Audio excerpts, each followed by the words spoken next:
The geologic column, relative age. Scientists study all kinds of things. In the process of scientific inquiry, scientists do two things. First, they collect data, and then they interpret data. Data are facts or pieces of information that we gather by observing, measuring, or analyzing something. We can observe the color of flowers. We can find the weight of a kitten or an elephant and measure the circumference or height of a tree. We can count a crocodile's teeth or the legs on a centipede.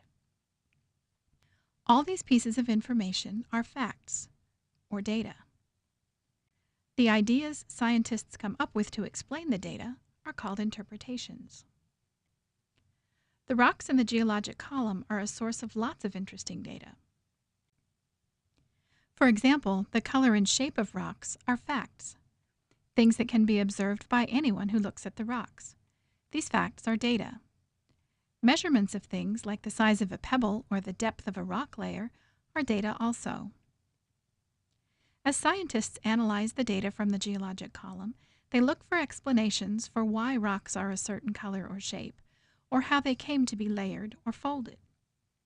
These are called interpretations. As scientists look at the sequence of layers in the geologic column, one thing they draw conclusions about is the relative age of the layers. To understand relative age, look at the floor in this picture. Which do you think was laid down first, the carpet or the hardwood floor? You couldn't very well put down carpet and then put a hardwood floor underneath, so we know the hardwood had to be laid down first. Then sometime later, the carpet was laid down on top. We could say that the hardwood is older, and by that we mean that it was laid down earlier. It has been in place longer. We could say the carpet is younger, and by that we mean that it was laid down later.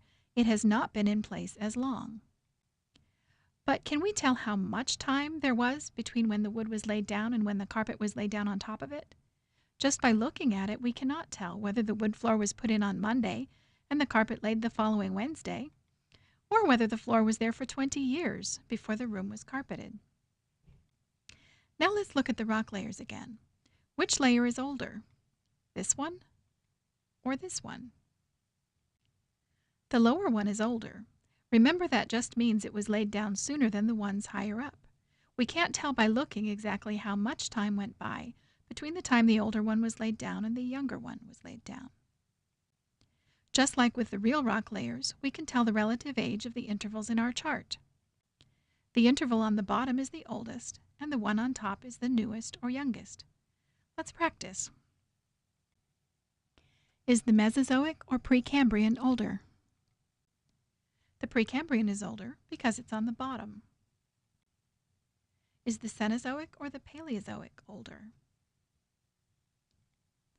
The Paleozoic is older because it's lower. Which is younger or more recent, the Mesozoic or the Paleozoic? The Mesozoic is younger because it's higher. The idea that older layers are below the younger layers is reflected in the names of these strata. To understand what the names mean, think about the letters in the word zoo. Notice the letters ZO, as in zoo, in each of these names. And because zoos are where animals live, think animal life. But in this case, we aren't talking about living animals. We are talking about the fossilized remains of animals that used to be alive. Paleo means old. And when you see zoic, think animal life. So Paleozoic means old animal life. Meso means middle, and zoic means animal life. So Mesozoic means middle animal life. Ceno means recent, and zoic means animal life. So Cenozoic means recent animal life. The prefixes at the beginning of the names mean old, middle, and recent. The rest of each word means animal life. The names of these intervals reflect the idea that the lower layers and the fossils in them are older than the ones above. In other words, they reflect the idea of relative age. Remember, though, that we can't tell just by looking how much older or younger the layers are. What about the Precambrian and the Phanerozoic? Since we hardly find any fossils at all in the Precambrian, there's nothing about animal life in the name. Phanerozoic means visible animal life, which makes sense because we find so many different fossils in these layers. Let's summarize. We can't tell just by looking how long the different layers have been there, but certain clues that we'll be learning more about indicate that it probably didn't take long at all for the layers to be laid down. And unless the layers have been disturbed, we know that younger layers are always on top of older ones.